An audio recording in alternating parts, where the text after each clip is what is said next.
I'm going to tell a couple stories and share some information, but here's the piece I want to leave you with. I think collectively we have to find ways to make a more compelling case to convince the people that are not in this room and don't necessarily want to do something about their risk, that we must do something about it. So I serve a couple of different roles inside FEMA. As a senior leader, I do direct the National Flood Insurance Program, but I also lead FEMA's work on resilience, ensuring that survivors in affected communities can withstand flood events, ensuring that we're helping and enabling them to rebound, and doing the kinds of things that we can to buy down that risk ahead of time. Our organization, our team really steps back, and it's our role to serve as a catalyst to drive the kind of increased understanding and proactive action to help people in communities reduce their losses from natural hazards. And so as I look at elements of what does it mean to advance resilience, I will tell you that there is no more powerful tool for an individual to be able to recover more quickly and more fully from a flood event than to have flood insurance. Full stop. It is the most powerful tool we have available for individuals. What you know is that the National Flood Insurance Program has endured quite a bit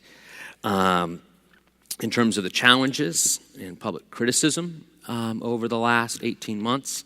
There's been a stickiness to that public criticism.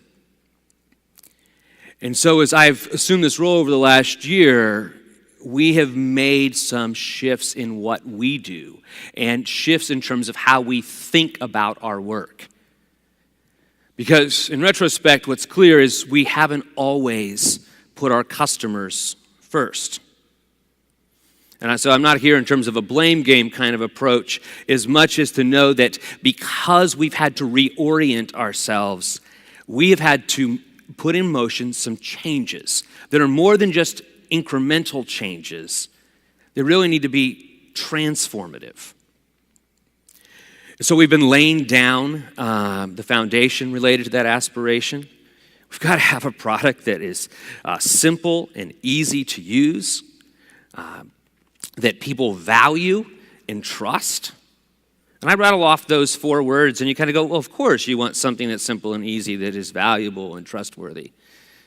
But yet those are not the words that are most commonly used to describe the National Flood Program. So the commitment that was made by Administrator Fugate allowed us to add more leadership and staff. Many of those folks have already been involved in sessions this week and will be on the stage with me later this evening. We've been transforming the operations, changing our approaches in terms of oversight of the companies, and really hitting a reset on everything that has to do with our customers. We have to improve their experience. And while we may get to more issues related to reauthorization as we get into the Q&A, and I welcome that, in terms of my remarks here, in terms of tools, here's what I want to say. One of the most important things FEMA must do going into reauthorization is demonstrate that we have put the right elements in place so that we have a valuable and trustworthy program. That there is something that you can address those more fundamental policy conversations about rather than chasing the very specific elements related to the customers. And so that customer experience of the policyholder has been there. We have laid out a blueprint, some of which we will be going into a lot more detail with in the town hall later today. But I'll give you a Cliff Note kind of version of it. We're looking at coverages. We're looking at how people sign up in the journey. We're looking at the claims experience that folks go through. We're looking at the fundamentals to ensure that we're willing to change things that we may not have provided coverage on in the past. Looking at waiting periods. Looking at the kinds of things that customers tell us matter most to them so that they have something that is truly valuable.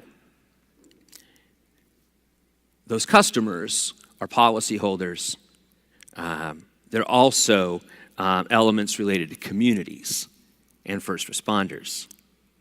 So a place where I've seen this play out this past year, South Carolina, we had major flooding last fall, and we saw how this insurance elements came into place.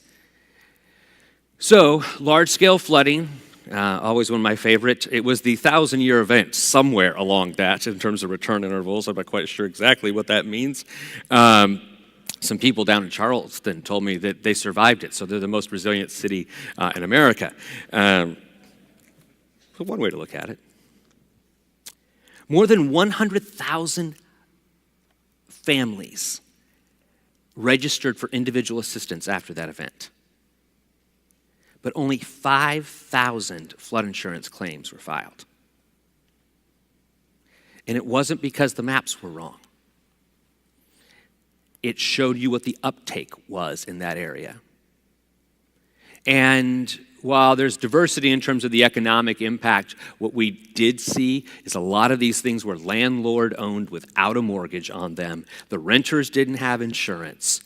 And we're now at a point by which SBA does a lot of loans related to rebuilding, but the folks who lived in those communities are on a very long road to recovery. So of the 100,000 households that registered for individual assistance, only about 31,000 qualified. The average payout was $4,500. The average flood insurance claim payout was well in excess of $20,000. It makes a fundamental difference in terms of whether or not they can rebound. So, we look at these elements and says, well, then we have to also look at the community dimensions of it, and we do that through our risk management programs, where we bring the data to help inform communities and individuals and help really motivate in that direction. I am convinced that we have to change the way that we work with you all in this kind of government-to-government relationship that we have with the states and communities as maps go out and as we work towards those other dimensions of the National Flood Insurance Program. I'm happy to say that Congress did increase the investments in our mapping program. ASFPM has been a leader, particularly on the Hill, in terms of advocating for this higher funding. So we saw a $90 million increase, which really rebounds us to funding levels we haven't really seen since 2010.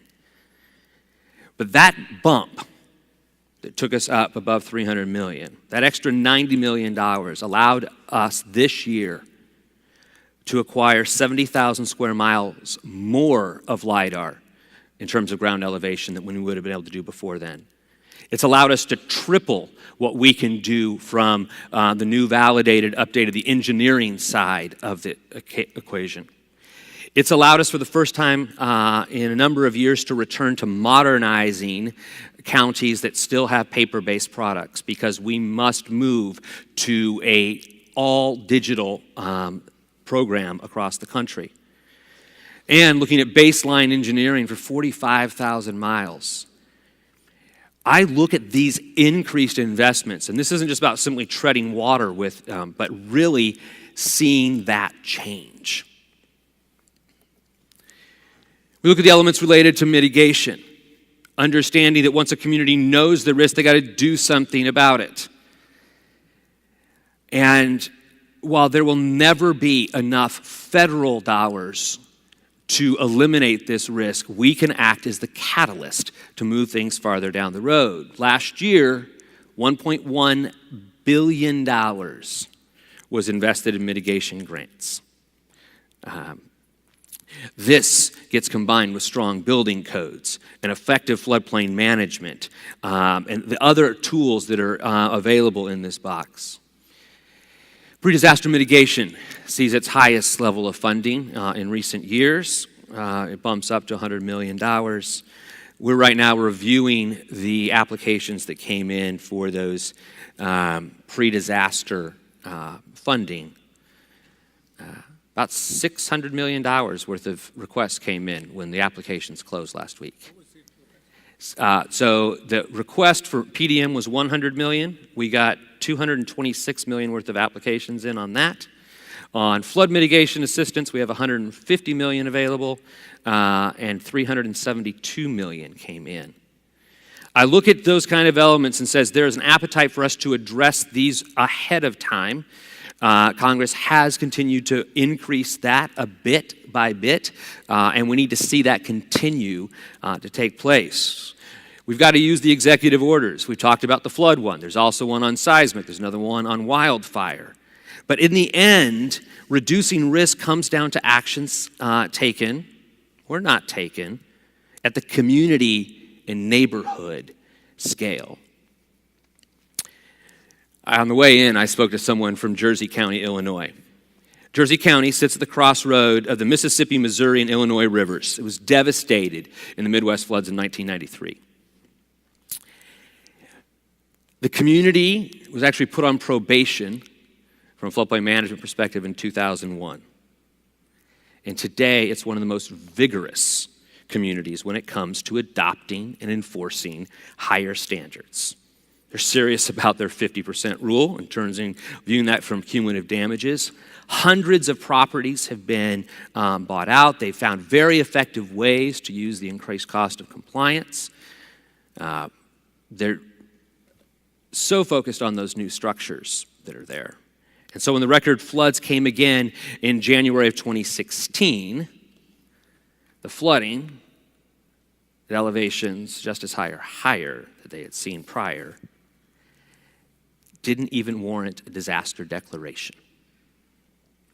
The damages just weren't there. And now they're paying attention to those residual risks behind levees and how they work in those directions. So I want to leave my remarks with this. This is my 11th ASFPM gathering in 12 years. My first one was back in Biloxi. The year before, they were devastated by Katrina. And I look at the conversations that are taking place in the halls of this building this week, and I compare them to the conversations that were happening a dozen years ago. And we are in a fundamentally different place. I would assert that we're in a better place. We look at the kind of elements that, 7 years ago, people were talking about how to update the Executive Order 11 to 988. I don't think anyone could even have imagined what we got out of the Executive Order on the flood risk standard that was issued in January of 2015. We look and are actually seeing not just a rebound in the funding for these programs, but we're seeing ways to leverage technology in new ways. We're seeing ways by which the communication of risk is more effective. There's a session that was going on this week related to understanding the virtual realities of understanding and seeing floods. That's not a pipe dream, folks. That's real. And frankly, it's going to be far more compelling than many of the other things that are there. But I wonder if we're making enough headway. Are we making enough headway in informing and driving the decision making? When we get beyond the informed and committed group of folks that are in this room and in this association, are we seeing those advancements?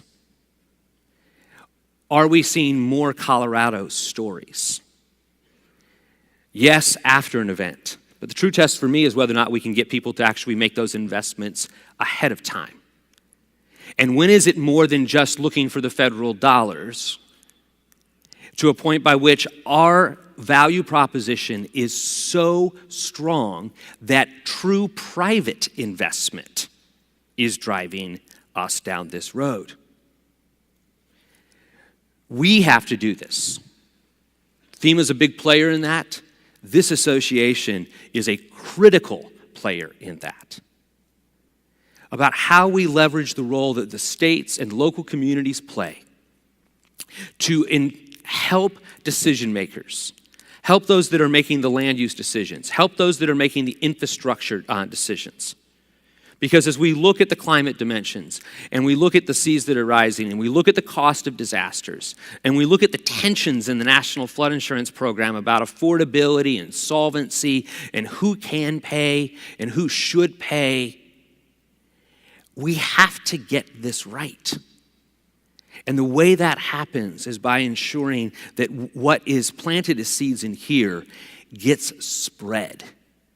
And it gets spread in such a way that the risk reduction in a community absolutely is a focal point after a disaster. But my true hope and aspiration is that we collectively act as catalysts to pull down that ever-rising curve of risk and do it in ways that is making the sale in the private sector so that they want to see these risks reduced with us. I look forward to continuing the conversation this morning and the partnership that we have here with ASFPM.